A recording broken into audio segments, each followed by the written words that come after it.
नमस्कार, आपका स्वागत है आपका अपना YouTube चैनल इनसाइड वीरो हिंदी में। आज का हमारा टॉपिक होगा संतुलित आहार यानी बैलेंस डाइट।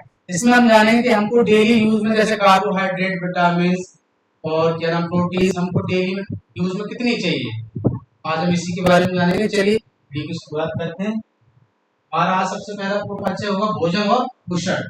ठीक है, ये देखो, भोजन केवल पेट भरने के लिए नहीं है, बल्कि हमारे शरीर के अंगों को सुचारू रूप से चलाने के लिए एक ऊर्जा का स्रोत है। चलिए थोड़ा आपको पहले समझाते हैं।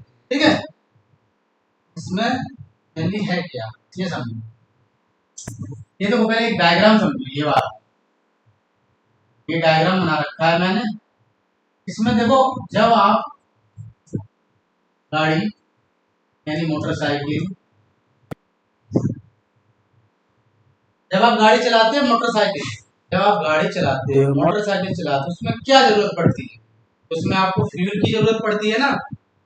फ्यूल हमारा क्या होता है? फ्यूल हमारा पेट्रोल हो सकता है, पेट्रोल, डीजल, ये फ्यूल है ना। तो जिस प्रकार गाड़ी चलाने के लिए हमको ईंधन का उपयोग करना पड़ता है, उसी प्रकार हमारी बॉडी के लिए भी ईंधन बहुत जरूरी। ठीक है, समझ आए? चलिए आगे चलते हैं। संतुलित आहार की परिभाषा क्या है ये समझो पहले। सबसे पहले क्या है संतुलित आहार, इसकी मुख्य विशेषताएं क्या है? वह आहार जिसमें सभी आवश्यक पोषण तत्व जैसे प्रोटीन हो गया, आपका कार्बोहाइड्रेट हो गया, विटामिन हो गए, ठीक है, फैट्स हो गया, वसा, प्रोटीन, कार्बोहाइड्रेट,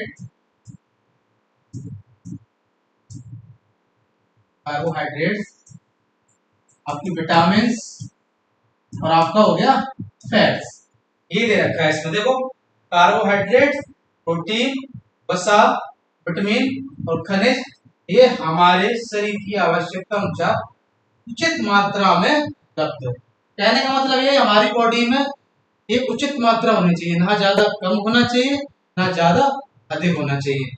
चलिए अब इसकी मुख्य विशेषताएं समझते हैं। सभी पोषक तत्वों को संतुलन में रखना चाहिए, जैसे उचित मात्रा में जल की उपस्थिति और पर्याप्त मात्रा में रेसे। ये क्या है? हमारे डाइजेशन सिस्टम को अच्छा रखते हैं ये वाले। तो रेसे से रिलेटेड पदार्थ होते हैं हमारे खाने वाले, डाइजेशन सिस्टम अच्छा रखते हैं। इतनी बात आपको समझ आई होगी। चलिए चलते हैं। देखो, हमने आपको बताया कार्बोहाइड्रेट, प्रोटीन, वसा, विटामिन, खनिज, जल और रेसे। मेनली आपकी 6 होते हैं। ठीक है, हमको बॉडी के लिए 6 सोर्सेज की आवश्यकता होती है। अब कार्बोहाइड्रेट हमारे लिए क्या करता है? ऊर्जा का मुख्य स्रोत है। क्या है? कार्बोहाइड्रेट हमारी ऊर्जा का मुख्य स्रोत है। जैसे कार्बोहाइड्रेट हो गया, वसा हो गया, हम इसको जब कंज्यूम करते हैं तो एकदम मतलब ये ऐसे पदार्थ है, इसको खाने से जल्दी एनर्जी मिलती है। तो ठीक है, इसके सोर्सेज क्या हो सकते हैं?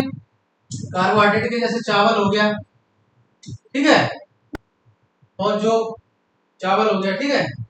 अब चलते हैं प्रोटीन। प्रोटीन हमारा क्या करता है? तो प्रोटीन हमारी शरीर की वृद्धि मतलब शरीर को मरम्मत करता है। जैसे हम लोग जिम वगैरह करते हैं ना, तो जो हमारी मसल्स वगैरह होती हैं उसकी ग्रोथ करता है। तो ये क्या है? वृद्धि और मरम्मत करता है। इसमें कौन कौन से सोर्सेज हैं हमारे प्रोटीन के? देखो, ये एक तो नॉन वेजिटेरियन हो गया और एक वेजिटेरियन भी हो गया। तो नॉन वेजिटेरियन में आपको देखो सोयाबीन हो गया, ठीक है, सोयाबीन हो गया, मिल्क हो गया, अब तो एग भी मान लो आप, ठीक है। अब वसा में क्या है? ये ऊर्जा का भंडार है। विटामिन हमारा क्या करता है शरीर के लिए? ये रोगों की रक्षा करता है, ठीक है। तो जो हमारा खनिज है, ये हमारी हड्डियों को मजबूत करता है। तो जो जल और रेसे जैसे पदार्थ है वो हमारे पाचन के लिए आवश्यक और सहायक। मैं आपको बताया। चलिए अब जो कार्बोहाइड्रेट के शरीर के लिए जो मुख्य स्रोत है वो समझते हैं। क्या फ्यूल है इसका? ये देखो कार्बोहाइड्रेट, ये आप देख रहे हो, इसको हम पास्ता कहते हैं। क्या कहते हैं? सुबह सुबह सभी पास्ता का नाश्ता करते हैं। ये देखो, टोस्ट हो गए, क्या हो गए? टोस्ट हो गए। ये आपके देखो ओट्स हो गए, ठीक है। ये चावल हो गया आपका। तो ये क्या है? हमारे कार्बोहाइड्रेट के सोर्सेस हैं, ठीक है। तो ये क्या है? हमें कार्य करने के लिए तुरंत ऊर्जा प्रदान करते हैं। एक कार्बोहाइड्रेट और एक वसा के अलावा भी एक कार्बोहाइड्रेट और एक वसा, ये दोनों ऐसे होते हैं जो तुरंत एनर्जी देते हैं। इसके लिए भी होते हैं। अब इन्हें ऊर्जा देने वाले भोजन को इन्हें ऊर्जा देने वाला भोजन कहा जाता है। अब मुख्य स्रोत जैसे चावल, गेहूं, आलू, मक्का और शकरकंदी, ये मुख्य स्रोत हो गए। तो इसके बाद ये स्रोत हो गए। समझ आया? चलिए, अब प्रोटीन हमारे लिए बहुत, शरीर के लिए बहुत इंपॉर्टेंट होता है। प्रोटीन देखो, प्रोटीन के लिए क्या क्या सोर्सेस हैं इसमें। सबसे पहले ये जान लेते हैं प्रोटीन हमारे शरीर के लिए करती क्या है। तो प्रोटीन हमारे शरीर में वृद्धि की लिए आवश्यकता है। हमारे शरीर की क्या करती है? शरीर की वृद्धि करती है और मरम्मत करती है। क्या करती है? वृद्धि करती है और मसल्स की मरम्मत करती है। अब यह चोट लगने पर शरीर की मरम्मत में मदद करता है। कोई बात है। अब इसके मुख्य सोर्सेस क्या क्या है? हमारी दालें हो गई, दूध हो गया, पनीर हो गया, सोयाबीन हो गया, मांस और अंडे, ये हमारे क्या है? प्रोटीन के मुख्य सोर्सेज है, ठीक है। स्रोत बोल सकते हैं। देखो देखो, ये समझो, ये हमारे आलमंड्स हो गए, और ये आपके मान के चलो ड्राई फ्रूट्स हैं, ये भी सोर्सेस होते हैं। और ये चुकंदर हो गया, दालें हैं, तो ही ऐसे दालें हैं, सोयाबीन है, मूंगफली में भी प्रोटीन पाया जाता है।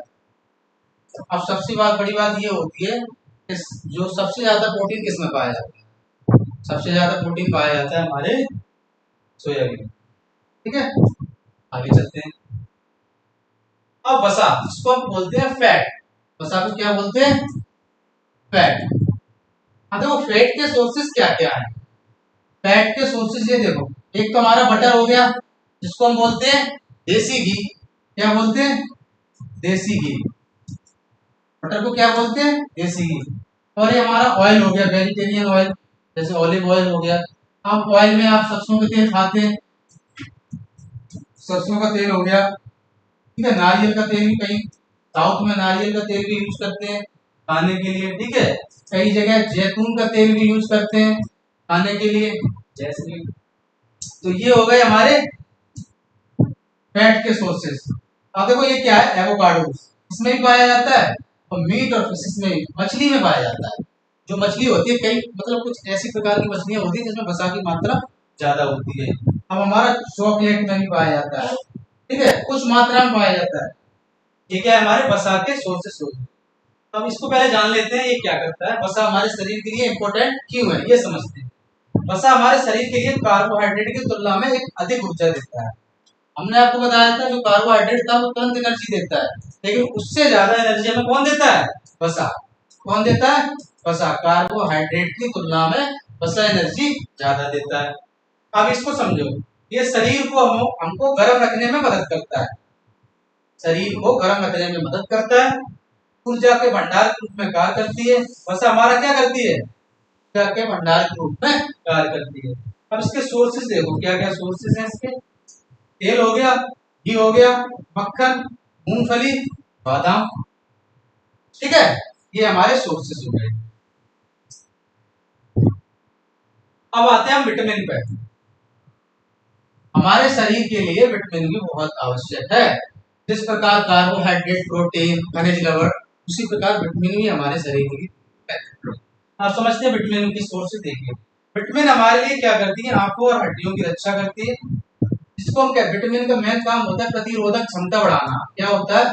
प्रतिरोधक क्षमता बढ़ाना, जिससे हम कहते हैं इम्यूनी सिस्टम को स्ट्रॉन्ग करना। चलिए, और क्या करती है? हमारे रक्त और हड्डियों का निर्माण। और दूध में क्या होता है ये समझो। दूध में हमारा कैल्शियम होता है, ठीक है। अब खनिज लवण में हमारा क्या क्या आ गया, देखो मक्का भी आ गया और आपका राई आ गई, आपके अंडे आ गए, आलू आ गए, इसमें आपके दालें भी, कुछ मसाले भी, और ये अंडे हो गया, कुछ मसाले भी मिक्स हैं, ये खनिज लवण है। अब विटामिन में vitamin A, vitamin B complex होता है, विटामिन सी और विटामिन डी। विटामिन ए के सोर्सेज देखिए, विटामिन ए के जो हमारे सोर्सेज हैं उसमें देखो आपके गाजर हो गया, शकरकंदी हो गई और आपका पपीता हो गया, ये विटामिन ए के सोर्सेज है। तो विटामिन बी, जो विटामिन बी है वो कॉम्प्लेक्स होता है, ये देखो इसमें आपको बनाना भी मिलता है, इसमें दूध में भी मिलता है और आपको स्टार्च में भी मिलता है, अंडे में भी मिलता है, ठीक है, ये हमारे विटामिन बी कॉम्प्लेक्स है। तो विटामिन डी पहला तो नेचुरल सोर्सेज है हमारे लिए, जो सन, सूर्य हमारा नेचुरल सोर्सेज है कि नहीं विटामिन डी के लिए। तो विटामिन डी के पहला सोर्सेज हो गया हमारा सन, क्या हो गया, सन। फिर इसके बाद मशरूम है, मछली है और अंडा है। अब विटामिन सी के क्या है, जितने भी खट्टे पदार्थ हैं, ठीक है, वो क्या है हमारे विटामिन सी। जैसे आपका सबसे ज्यादा विटामिन सी किसमें पाया जाता है, आंवला में पाया जाता है, नींबू में पाया जाता है, आपका संतरे में पाया जाता है, कीवी में पाया जाता है और कुछ हद तक आलमंड्स में भी पाया जाता है, ठीक है। ये तो हो गए हमारे विटामिन सी के सोर्सेस हो गए, और हमने जाना ये विटामिन सी इसमें पाया जाता है। चलिए आगे चलते हैं। अब आता है रेशा और उच्छांश और जल, उसको समझते हैं। उच्छांश हमारे लिए क्या इंपॉर्टेंट है, ये बिना पचे भोजन को शरीर से बाहर निकालने में मदद करता है। जल क्या करता है भाई, जल हमारे शरीर को टेम्परेचर को मेंटेन करता है, तो शरीर के तापमान को नियंत्रित करता है और पोषक तत्वों की अवशोषित करता है। इसके सोर्सेस क्या है भाई, तो रेशा है उसके सोर्सेस क्या क्या है, देखो साबुत अनाज हो गए, ताजे फल और सब्जी, समझ रहे हो, ये ताजे फल हैं और कुछ सब्जियां हैं, ठीक है, ये हमारे उच्छांश के लिए। और जल तो हमारे लिए बैठे ही। आगे चलते हैं। अब संतुलित आहार के हमें तीन बहुत बड़े फायदे हैं, ठीक है। पहले तो हम 100% कह सकते हैं कि जो संतुलित आहार है हमारी बॉडी के लिए 100% फायदेमंद है। हो जाने कैसे, सबसे पहले क्या है इसका, देखो ये हमारे मानसिक विकास करता है, रोग प्रतिरोधक क्षमता बढ़ाता है और शारीरिक वृद्धि करता है। तो हमारे मानसिक विकास में क्या है, देखो एकाग्रता बढ़ाना, जिसको हम कहते हैं फोकस, ठीक है, याददाश्त, मेमोरी बढ़ाता है। दूसरा प्रतिरोधक क्षमता, आप कम बीमार पड़ोगे। तीसरा क्या है हमारे शारीरिक, जैसे ऊंचाई का बढ़ना, वजन का सही संतुलन बना रहना। ये हमारे क्या है, संतुलित आहार के तीन बड़े फायदे हैं। समझ आया आपको, ये आगे चलते हैं। अगर हम संतुलित आहार नहीं लेंगे तो हमारे बॉडी में कुछ दुष्परिणाम भी हो सकते हैं। जैसे अगर हम संतुलित आहार नहीं लेंगे तो हमारी बॉडी में वजन ठीक से नहीं रहेगा, ठीक है, मसल्स ग्रोथ नहीं करेंगी और जो बच्चे की जो कद होता है ना, ऊंचाई, वो ठीक से नहीं बढ़ेगी, एनीमिया हो जाएगा, कुपोषण के शिकार हो जाओगे। तो ये है मोटापा बढ़ना, जंक फूड। और देखो मोटापा किससे बढ़ता है हमारा, जो हम लोग आजकल जंक फूड खा रहे हैं ना, जंक फूड जैसे आपका मोमोज हो गया, चाउमीन हो गई, ठीक है, पास्ता हो गया, ये हो गए हमारे जंक फूड। इससे क्या होता है, इसमें वसा की मात्रा अधिक, जब वसा की मात्रा अधिक होगी तो हमारे बॉडी में फैट जमा हो जाएगा, इसी कारण हमारा क्या होता है, वजन बढ़ता है। दूसरा क्या है, कुपोषण। अगर प्रोटीन और विटामिन की कमी से हमारे शरीर कमजोर हो जाता है, जिससे व्यक्ति कुपोषण का शिकार हो जाता है।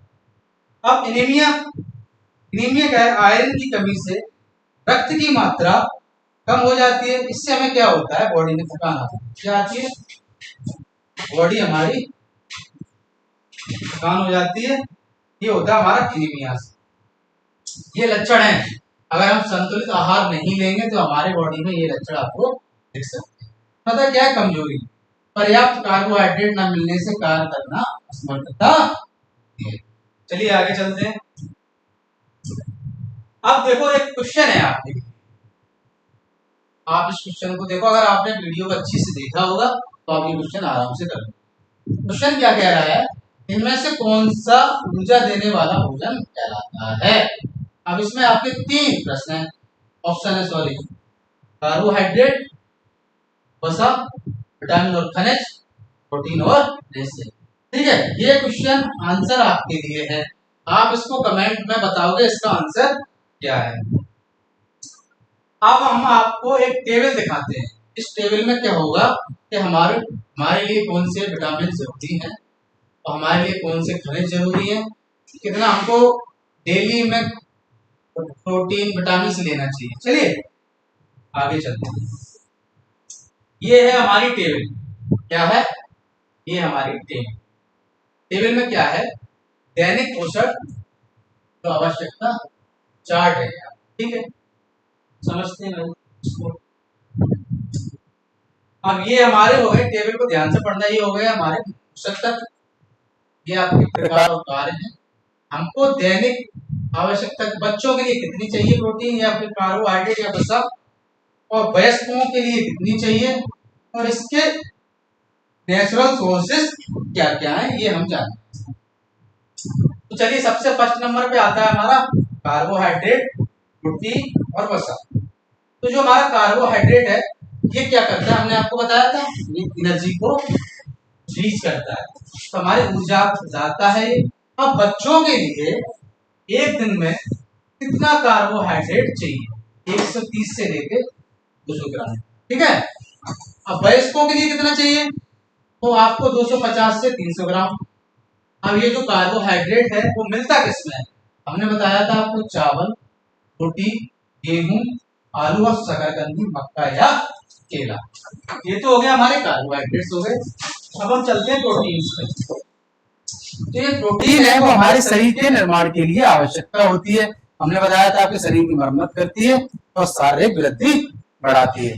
तो अगर बच्चा है तो उसके लिए कितना प्रोटीन चाहिए दिन में, 35 से 45 ग्राम, और वयस्कों के लिए कितना चाहिए, 55 से 60 ग्राम प्रोटीन डेली चाहिए। तो इस जो प्रोटीन है उसके मुख्य सोर्सेस क्या क्या हैं, दालें हैं, सोयाबीन, दूध हो गया, पनीर, अंडा, मांस और मछली, ये हमारे प्रोटीन के मुख्य सोर्सेस हो गए। चलिए अब फैट्स पे चलते हैं, वसा पे। ये क्या है, हमारी बॉडी के लिए अतिरिक्त ऊर्जा है, क्या है, अतिरिक्त ऊर्जा है। ये बॉडी में मान के चलो अगर आप वसा का ज्यादा सेवन करोगे तो ये सबसे बड़ा नुकसानदायक ये है कि आपको फैटी मतलब मोटापा बढ़ा देगा, आपके बॉडी में फैट जमा कर देगा, ठीक है। तो इसका यही है अतिरिक्त ऊर्जा, 30 से 40 ग्राम बच्चों के लिए और 50 से 60 ग्राम, 30 से 40 ज्यादा हो गया, 30 से 35 ग्राम होगा, ठीक है। अब ये हमारे सोर्सेस क्या क्या है इसके, तो घी हो गया, घी, मक्खन, सरसों का तेल, मूंगफली और बादाम, ये तो हमारे हो गए मुख्य पोषक तत्व जिसे हम कहते हैं मैक्रोन्यूट्रिएंट्स, ठीक है। अब आते हैं हम सूक्ष्म वाले पे, जो हमको सूक्ष्म माइक्रोन्यूट्रिएंट्स कहते हैं हम जिसको। अब ये हमारे क्या करता है, बॉडी को सुरक्षा और नियंत्रण रखते हैं, जिसमें हमारे विटामिन और खनिज हो गए, vitamin A, vitamin B, vitamin C, ठीक है। अब इसमें देखो विटामिन सी के सोर्सेज नहीं है, लेकिन मैं आपको बता दे रहा हूं, जिसमें हमने आपको बताया था विटामिन सी का सोर्सेस क्या क्या है। सबसे पहले आ गया आंवला,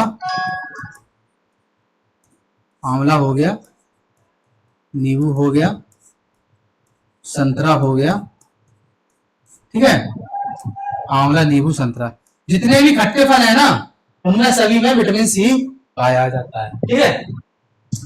विटामिन ए हमारे लिए क्यों उपयोगी है और इसका हमें क्यों सेवन करना चाहिए, तो ये हमारे आंखों के लिए अच्छा होता है, ठीक है। विटामिन ए के सोर्सेस क्या क्या हैं, जैसे गाजर, पपीता, हरी सब्जियां और दूध। ये अगर इसकी कमी से कौन सा रोग होता है, तो इसकी कमी से आपको नाइट ब्लाइंडनेस यानी रतौंधी का रोग हो जाता है। अगर आप इसका सेवन नहीं करोगे तो आप इस बीमारी से जूझ सकते हो, ठीक है, जिसको हम बोलते हैं रतौंधी, नाइट ब्लाइंडनेस, समझ आया। चलिए आगे चलते हैं। विटामिन बी, विटामिन बी जो होता है वो कॉम्प्लेक्स होता है। क्या होता है? कॉम्प्लेक्स। ये हमारे पाचन और ऊर्जा के लिए आवश्यक होता है। इसके सोर्सेस क्या क्या है? विटामिन सी के साबुत अनाज हो गया, टमाटर, मटर, हरी पत्तेदार सब्जियां। और इसकी कमी से कौन सा रोग होता है? इसकी कमी से वेरी वेरी रोग हो जाता है। कौन सा हो जाता है? वेरी वेरी रोग। आपको ये समझ आया होगा। चलिए अब इसके कुछ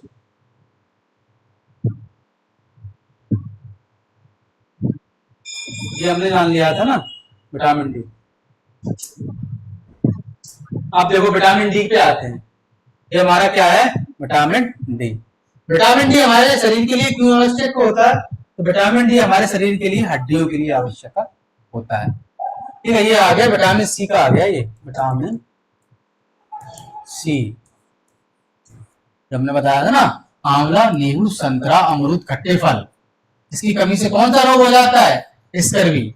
जो कभी कभी आपने देखा होगा कि मसूड़ों में आपको ब्लड आने लगता है, तो वो यही समस्या है कि आपको विटामिन सी की कमी हो जाती है। तो बता रहा है वो स्कर्वी रोग हो जाता है, जिसमें मसूड़ों की खून आने लगता है। ठीक है, अब विटामिन डी हड्डियों के लिए आवश्यकता होता है। इसके सोर्सेस क्या है? पहला तो नेचुरल सोर्सेस का क्या है? सन। जो नेचुरल सोर्स है इसका वो क्या है? सन। दूसरा है हमारा दूध, अंडा। इसकी कमी से कौन सा रोग होता है? इसकी कमी से, विटामिन डी की कमी से हमारा रिकेट्स यानी सूखा रोग हो जाता है। ठीक है, आगे चलते हैं। कैल्शियम। कैल्शियम हमारे शरीर के लिए क्यों उपयोग है? ये हड्डियों को मजबूत बनाता है। इसके सोर्सेस क्या क्या है? दूध, दही, पनीर, रागी का आटा, हरी सब्जियां। इसकी कमी से कौन सा रोग होता है? इसकी कमी से हड्डियों और दांत कमजोर हो जाते हैं। ठीक है, आपने देखा होगा कि डॉक्टर लोग सजेस्ट करते हैं कि अगर आपके हड्डियां और दांत कमजोर हैं तो बोलते हैं कि आपको कैल्शियम की कमी हो गई। तो कैल्शियम के कौन कौन से मुख्य सोर्सेज हैं? दूध हो गया, दही, पनीर, हरी सब्जियां। अब हम आते हैं आयरन। आयरन भी हमारे बॉडी के लिए बहुत इंपॉर्टेंट है। ये क्या करता है? ब्लड का निर्माण करता है। क्या करता है? ब्लड का निर्माण करता है। इसके सोर्सेस क्या क्या है? तो फर्स्ट नंबर पे आता है पालक।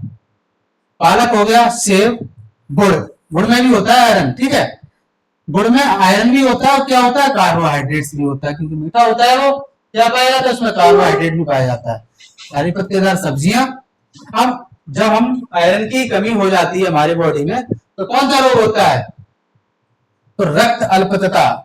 ठीक है, कमजोरी आ जाती है, जिसको हम बोलते हैं एनीमिया। क्या बोलते हैं? एनीमिया की कमी हो जाती है। अब ये हमारे हो गए जल आहारी रेशा वाट, मतलब जो वाटर और उससे लिक्विड पार्ट। ठीक है, तो जल हमारे लिए क्यों महत्वपूर्ण है भाई? तो जल हमारे लिए टेम्परेचर को मेंटेन रखता है। एक व्यक्ति को एक दिन में कम से कम 8 से 10 गिलास पानी पीना चाहिए। मतलब 2 से 3 लीटर एक व्यक्ति को दिन में पानी पीना चाहिए। समझ आया? और पानी भाई साफ पानी पिए, जूस भी पी सकते हैं, नारियल पानी और रसीले फल भी। इससे क्या होगा? आपके बॉडी को डिहाइड्रेशन नहीं होगा। क्या नहीं होगा? डिहाइड्रेशन नहीं होगा, यानी कि पानी की कमी आपके बॉडी में नहीं होगी। अब ये क्या है? आहारीय रेशा। ये क्या है? बिना पचे भोजन को बाहर निकालना, जैसे कब्ज। आज की सबसे बड़ी समस्या ये होगी ना, कॉन्स्टिपेशन, कब्ज। इसके लिए क्या क्या सोर्सेस हैं? देखो, ताजे फल, अच्छी सब्जियां, सलाद खाइए आप, उसमें फाइबर भी होता है, दलिया खाइए, साबुत अनाज खाइए। ये हमारे क्या है? आहारीय रेशा है। अब देखो एक टैगलाइन है, क्या है? स्वस्थ खाएं, स्वस्थ रहें। क्या खाएं? स्वस्थ खाएं और स्वस्थ रहें। अगर ये वीडियो आपको अच्छी लगी हो तो वीडियो को लाइक करें, शेयर करें, कमेंट जरूर करें, जिससे हमारे लिए फीडबैक मिलता रहे।